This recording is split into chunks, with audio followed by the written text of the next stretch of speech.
เร็วทุกวันเดียวก็ไม่ได้กล่าวทุกครั้งที่เราเจอกันเวลาจะมาแค่ไหนก็ไม่เคยพอ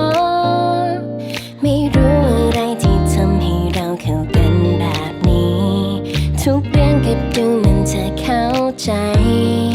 ฉันไม่ต้องพูดอะไรเธอก็รู้ว่าชอบอะไรจะหาแบบเธออีกคนได้ที่ไหนกันอยู่ใกล้เธอแล้วมันอุ่นจนไม่อยากไปไหนไม่รู้ว่าเธอเป็นใครคำในไมโครเวฟอุ่นใจไม่เคยจะหมดเธอเป็นเหมือนเมนูโปรดที่ฉันไม่เคยเบื่อสักวันอยากอยู่ใกล้ๆไปนานๆ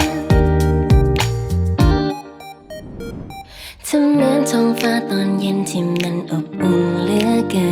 นชีวิตที่ฉันมีเธอโคตรเพลินเธอทำให้ฉันรู้สึกดีอยากอยู่ด้วยกันไปนี้อยากพกเธอไปติดตัวด้วยทุกที